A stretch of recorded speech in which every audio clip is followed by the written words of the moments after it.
With Max Scherzer pitching tonight in a game the Dodgers want to win, we want to try to find ways to get to Scherzer in daily fantasy baseball.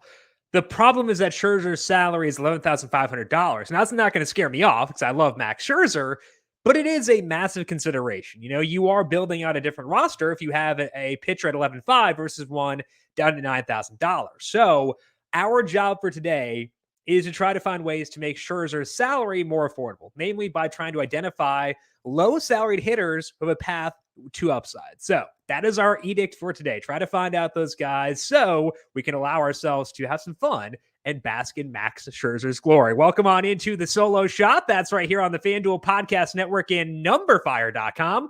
My name is Jim Sanas. I am a senior writer and analyst for numberFire.com, here to break down Wednesday's 13-game main slate with lock set for 7:05 p.m. Eastern for tonight. And there is no real weather to note for today. I would say that temperatures are starting to get a bit lower in a lot of places, which means, at least to me, the bigger takeaway is that we can feel better using stacks out west. And I'll be taking the advantage of that tonight with the stack out west. So it's less penalizing to use a poor park than it usually is. Also true of like indoor parks, stuff like that. So weather being cooler elsewhere basically just bumps up the other parks compared to where they're usually at. That is the one weather note for today.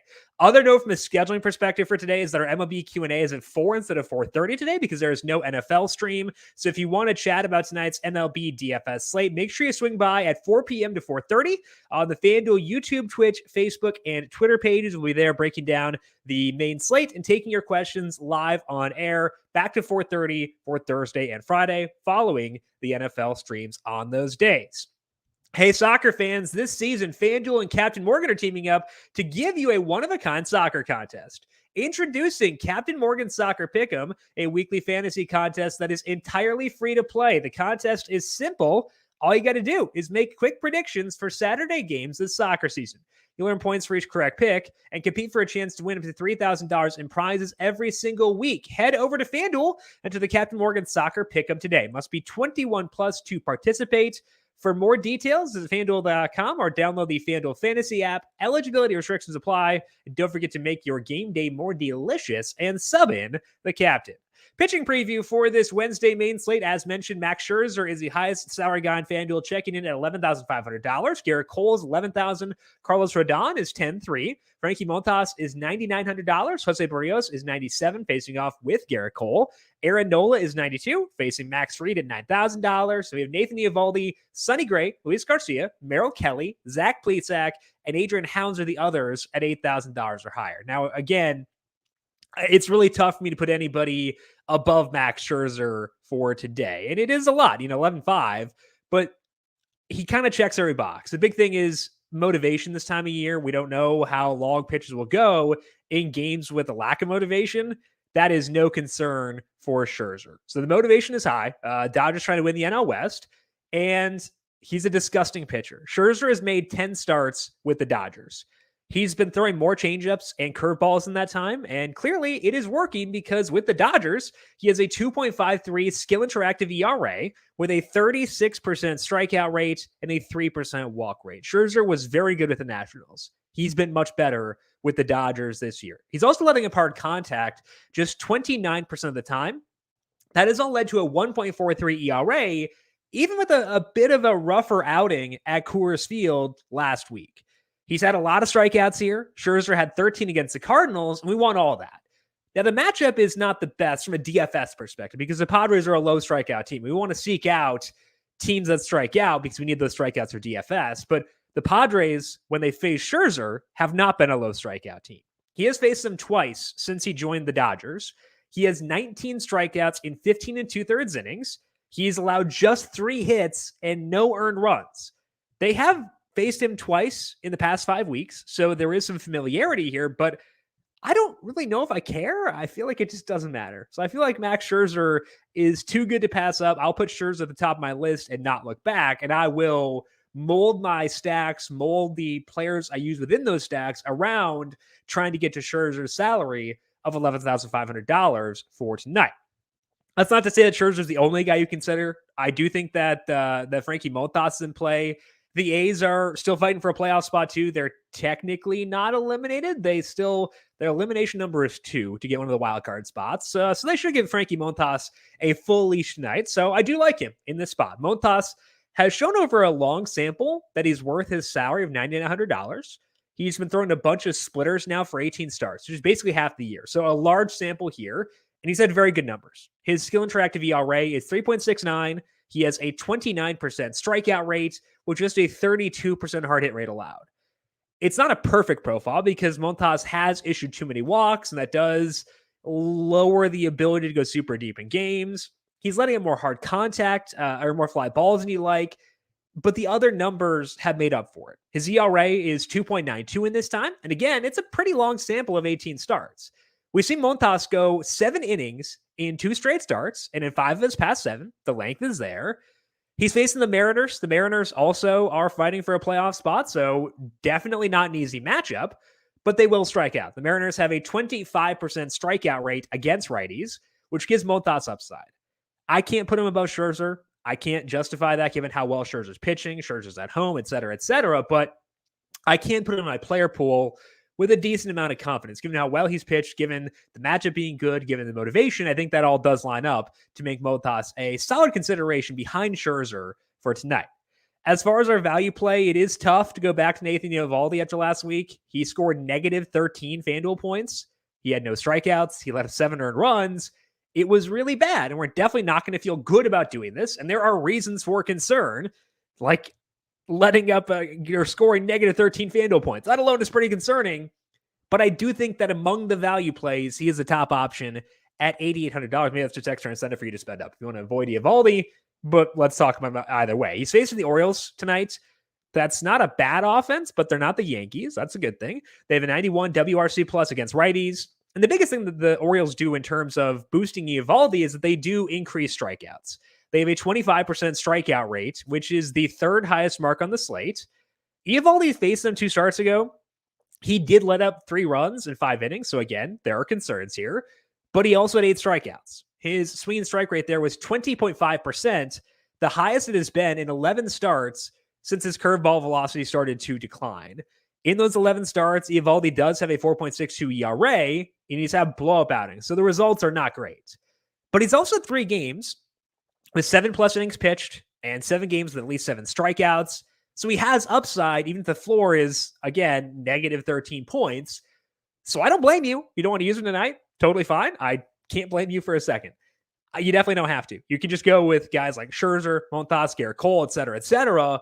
But if I'm going to go down for a pitcher tonight, it will be him. So to me, Eovaldi the top value. That does not mean you have to use him. I think you can just go with Scherzer, with Montas, Rodon, maybe Barrios as well. Like you can go with those guys instead. That's totally okay.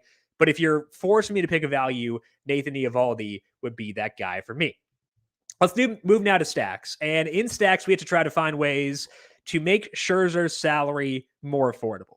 The Red Sox may not seem like a team that would do that, but there are a couple guys we'll talk about at the end here who can really move the needle in terms of making Scherzer work. I think they're a good stack once again tonight. They are facing Zach Lowther. Lowther shut down Texas last week with 5 shutout innings, 7 strikeouts, so it was a good showing by Lowther there. But even including that 1 start, his peripherals are underwhelming in the big leagues. In the 4 outings since he joined the rotation for good, he has a 5.15 skill attractive ERA with a 12% walk rate. He's letting up a lot of hard contact. Strikeout rate is 21%, which is higher than we usually stack against. It's not super high, but it's higher than we usually stack against. But it's important to keep in mind, most of those strikeouts came against the Rangers. This is a very different matchup for tonight because the Red Sox have just a 21% strikeout rate versus lefties.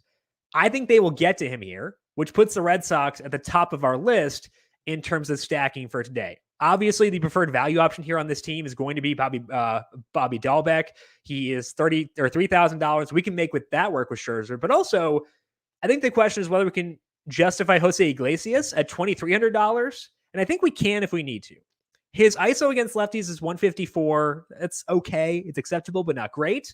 But since joining the Red Sox, he has a 196 ISO overall. He's not totally devoid of upside. I don't like using value plays where I don't think they can realistically get me 20 points. Like that's just not something I really want to do. I think Iglesias can do it. specifically because he's played well since he joined the Red Sox. So if I need to use Iglesias to get to Scherzer, I will do it. And I think that I will for tonight. So Iglesias is in play, Dahlbeck in play. Prefer them over some of the other lower salary guys in the teams, the catchers mostly. I think that those guys are preferred options here. Dahlbeck and Iglesias over the Red Sox catchers for today. We can get more value from Cleveland. They're facing Daniel Lynch, and they're the number 2 stack here. It is a risky spot because Cleveland is not good against lefties. Their WRC plus is 93. And it's always scary to utilize a bad offense, and Cleveland qualifies as being that. I just like the matchup here a lot. Lynch is facing Cleveland for the second straight start, and last time out, they scored 4 runs off him in 6 innings. The fact that Lynch lasted 6 innings means it was not a disaster by any means. He did hold them to a 31% hard hit rate. But there were some other issues when you look at the data in that start. Lynch didn't get a lot of whiffs. His swing strike rate there was 8.1%, and Cleveland put the ball in the air a ton. They had a 53% fly ball rate versus him there. They just weren't quite hitting the sweet spot. They were, popping things up a bit. And if they can hit the sweet spot now after having just seen him, things could go pretty well for Cleveland here. Lynch's strikeout rate in his past 6 starts with his changeup usage down is 18% with a 10% walk rate. That's not a great combination. So it is risky to go Cleveland here, given their struggles overall versus lefties. And it could blow up in our faces, but I think there is enough working here to make it a good spot for tonight. And it really does help that Cleveland brings good value. I like Yu Chang. I like Oscar Mercado. I think that Harold Ramirez works as well. All 3 of those guys, $2,700 or lower. Chang has a 178 ISO versus lefties, a 42% fly ball rate. That totally works. Mercado's ISO is 138 in 91 plate appearances against lefties, but his ISO in September is up to 200. He's not great outside of that. His overall numbers are pretty bad in September, but he's hitting for some power. I'm okay using Chang in my Scherzer lineups. I'm okay using Mercado, Ramirez. If you use those 3 guys, you can stack the Red Sox with Scherzer. Probably still have to use Iglesias in there, but I think you can make that work. So if you want a true value stack for today, get Franmil Reyes in there, but then get 3 value plays from Cleveland and see what you can do with your second stack.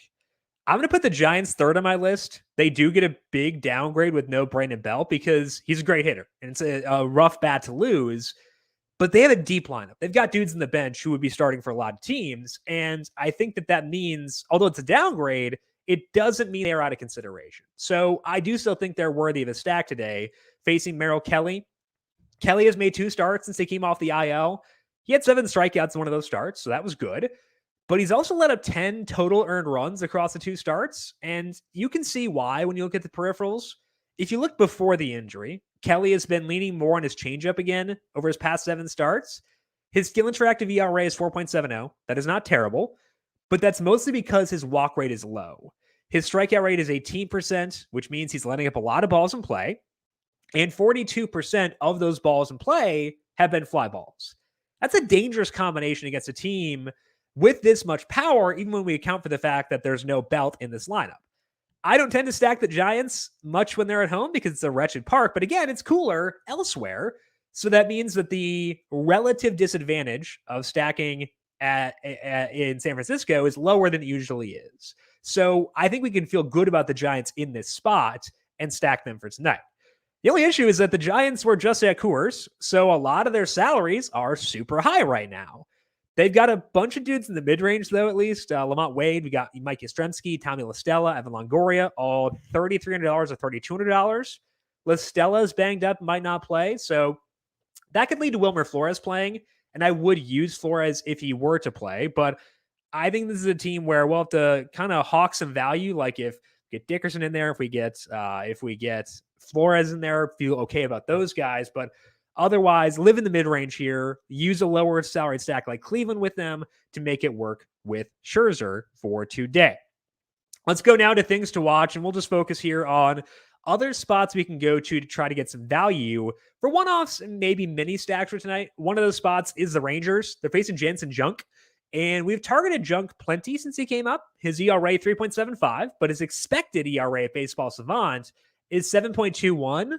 So I'm fine going here. Willie Calhoun is a great one-off. He is minimum salary. He'll probably bat at a high leverage spot in the order. So Calhoun if you're looking for a dude just like at literally minimum salary, Willie Calhoun is that guy for tonight. In that same game, you can use Jack Mayfield and Max Stassi as lower salaried one-offs. They're facing Taylor Hearn, definitely a guy we can use bats against right now, but it's not a good lineup, so I can't really go with a full stack on the Angels. Mayfield and Stassi have both shown they have some pop against lefties. They're $2,400 and $2,100 respectively. I prefer Calhoun among the three value plays in this game, but I'm okay with Stassi, Calhoun, Mayfield. All three of those guys are fine for today if you need to save some salary. Finally, one more place to go where I don't think people will go is the Marlins. They're facing Taijuan Walker, who is really struggling right now. He's letting up a 49% fly ball rate with a 40% hard hit rate in his past 9 starts with fewer sinkers. The Marlins have some young lefties who can bang. I think 2 of them went deep last night. I think that Sanchez and Diaz both did, but Jazz Chisholm works too. So Jazz Chisholm, Jesus Sanchez, Lewin Diaz, all fine by me.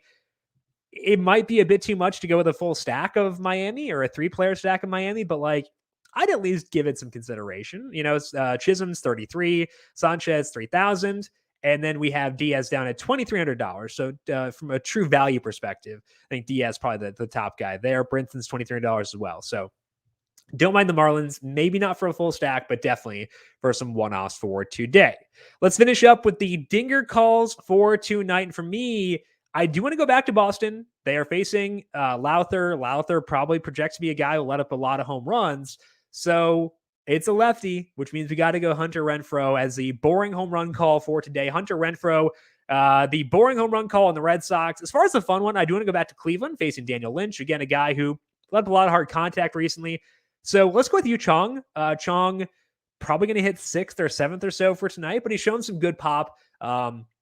I think it's a good matchup and a good spot. So the home run calls for today, both of them went deep last night. We had Trevor Story and Gavin Sheets. So we'll try to run it back one more time tonight with Hunter Renfroe and Yu Chong as our home run calls for Wednesday. That is all that we have here for today on the Solo Shop. But once again, we are back later on today, 4 p.m. for the MLB DFS Q&A, 4 p.m. Eastern. Swing by on the FanDuel YouTube, Twitch, Facebook, or Twitter page. Get your questions in. Let's chat about tonight's MLB DFS slate. We also have here on the numberFire Daily Fantasy Podcast feed, Brandon Gadula previewed this week's PGA contest. You can find that by searching for the numberFire Daily Fantasy Podcast feed wherever you get your podcasts. While you're there, hit subscribe so you can get our week 4 DFS preview podcast right as it goes up tomorrow morning, recording on YouTube at 10 a.m., up on the numberFire Daily Fantasy Podcast feed after that. If you've got questions for me before 4 p.m., I am on Twitter at Jim Sannes, JimSannes. You can also follow the FanDuel Podcast Network at FanDuel Podcast. Big thank you to everyone for tuning in for today. Good luck to you tonight. We'll talk to you once again tomorrow to break down Thursday's slate. This has been the Solo Shot right here on the FanDuel Podcast Network.